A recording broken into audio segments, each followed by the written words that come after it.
और कांग्रेस पार्टी ने हरियाणा विधानसभा चुनाव को लेकर अपने प्रत्याशियों की सूची जारी कर दी है। लंबी जद्दोजहद और मंथन के बाद आखिरकार कांग्रेस ने 32 उम्मीदवारों के नाम 2 सूची जारी की है। पहली लिस्ट में पार्टी ने 31 टिकट का ऐलान किया है और फिर कुछ देर बाद दूसरी लिस्ट में एक और कैंडिडेट का नाम घोषित किया गया है। कांग्रेस हाईकमान ने हरियाणा में अपने मौजूदा सभी 28 विधायकों पर विश्वास जताया है।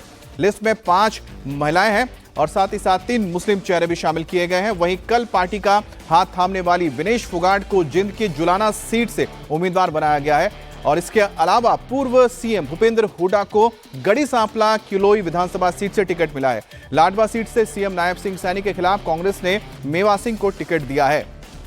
और इस बीच आपको बता दें कि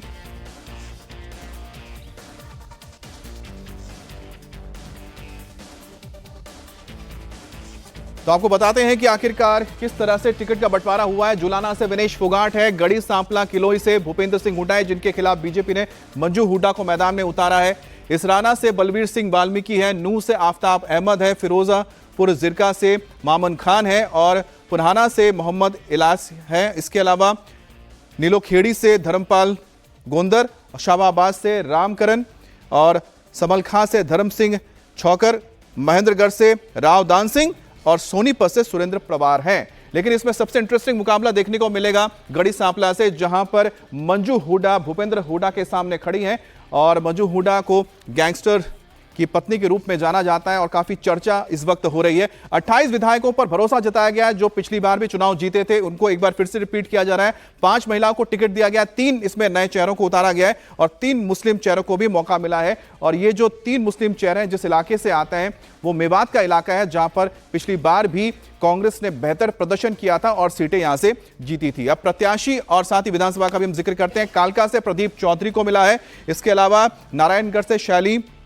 चौधरी और सरोड़ा से रेनू बाला को मिला है। तो कुमारी शैलजा के ये तीनों नेता करीबी बताए जा रहे हैं। हालांकि उन्होंने भी चुनाव लड़ने का जाहिर किया था कि उनको चुनाव लड़ने की इच्छा है, लेकिन बहरहाल उनको इस सीट को लेकर अभी तक भी कोई प्रत्याशी का नाम अभी घोषित नहीं किया है। नायब सिंह सैनी के सामने मेवा सिंह को मैदान में उतारा गया है और साथ ही शक्ति रानी शर्मा बीजेपी की, प्रदीप चौधरी कांग्रेस, इनके बीच कालका में यह मुकाबला रहेगा। और रादौर सीट पर जो टक्कर है वो श्याम सिंह राणा बीजेपी के हैं और बिशन लाल सैनी के बीच ये टक्कर हो रही है।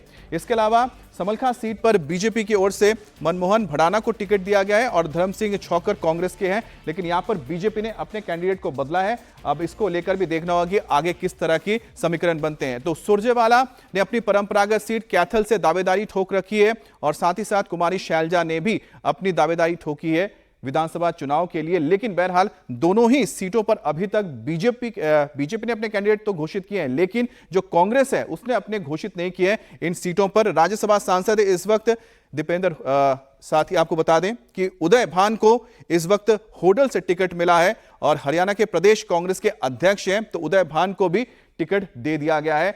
पूर्व सीएम भूपेंद्र सिंह हुड्डा के करीबी माने जाते हैं। तो कांग्रेस की ओर से जो लिस्ट जारी की गई है उसमें अब तक 32 लोगों के नाम शामिल है, विनेश फोगाट का नाम शामिल है। और साथ ही साथ इस बार आपको बताते हैं कि 1991 में सूरजभान जनता पार्टी से जीते थे और मैं आपको बता रहा हूं जुलाना सीट के बारे में जहां से विनेश फोगाट है। 96 में नारायण लाथर हैं, 2000 में यहां पर शेर सिंह और कांग्रेस के बीच यहां पर मुकाबला था, जीती थी बीजेपी। 2005 में शेर सिंह ने यहां पर जीत हासिल की थी। चुनाव में किस किस की जीत हुई थी वो आपको बताया। 2009 में यहां पर परविंदर सिंह ढूला जो आईएलडी के हैं, 2014 में यहां पर परविंदर सिंह ढूल और 2019 में अमरजीत ढांडा जेजेपी के जो हैं यहां पर जीते थे। तो कुल मिलाकर देखा जाए जिस सीट पर इस वक्त विनेश फोगाट दावेदारी ठोक रही हैं वहां पर अब देखना है कि कांग्रेस क्या यहां पर जीत पाती है उनके नाम के साथ। मायका या ससुराल किसको चुनेंगे आप? मायका या ससुराल दोनों सीटें आपके लिए कही जा रही है। दोनों एक मेरी जन्मभूमि है, एक मेरी कर्म भूमि है, दोनों मेरे लिए बहुत जरूरी है। और हमारे साथ इस वक्त हमारे संवाददाता पुनीत परिंजा भी जुड़े हैं। पुनीत, जिस तरह से कांग्रेस की ओर से अब लिस्ट जारी कर दी गई है, 32 लोगों के नाम सामने आए, लेकिन सबसे इंटरेस्टिंग 2 सीटें इसमें आ रही हैं।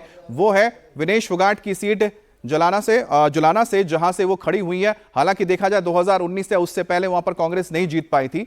अब वो सीट कितना मुश्किल रहता है बीजेपी के लिए और साथ ही साथ दूसरे पार्टियों के लिए वहां पर जीतना, क्योंकि विनेश फोगाट वहां की लोकल हो गई और उनका एक नाम भी है। दूसरी बात आती है कि बीजेपी ने जो भूपेंद्र सिंह हुड्डा के खिलाफ खड़ा किया है मंजू हुड्डा को, वो अभी कितना मुकाबला कड़ा रहने वाला है।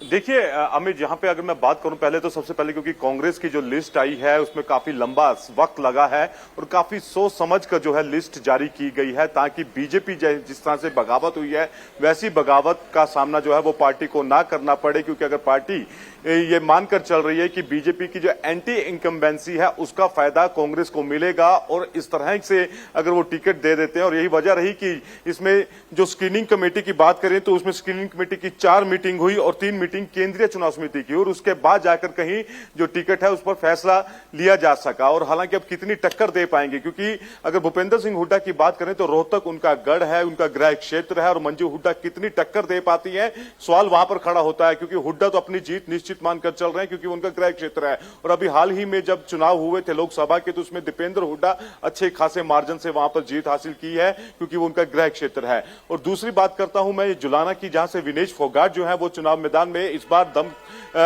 चुनावी दंगल में उतरी हैं। खेल के दंगल में उन्होंने अपनी किस्मत आजमाई, इस बार वो चुनावी दंगल में अपना हाथ आजमा रही हैं और उनके लिए ये जीत जो है, क्योंकि इस वक्त सिंपथी जो है वो कहीं ना कहीं विनेश फोगाट के साथ है और अपनी इसी सिंपथी फैक्टर को वो कुल मिलाकर भुनाना चाहेंगी। क्योंकि कल भी जिस तरह से प्रेस कॉन्फ्रेंस में वो खिलाड़ियों के साथ जो कुछ हुआ उसके बारे में वो बार बार कह रही थी, इन्हीं मुद्दों के साथ वो वहां पर चुनाव मैदान में उतरेंगी और इसी सिंपथी फैक्टर को अपने साथ वोट की तरह जोड़ने की वो कोशिश करेंगी। तो कुल मिलाकर देखना होगा कि जो जाट समुदाय का समीकरण है वो जुलाना सीट पर कितना विनेश फोगाट के साथ जाता है, क्योंकि उसी के बलबूते पर वो जीत हासिल कर सकती है। हालांकि 2005 में आखिरी बार कांग्रेस ने वहां पर जीत हासिल की थी। आप नजर बनाए रखें, हम आगे आपके पास आएंगे।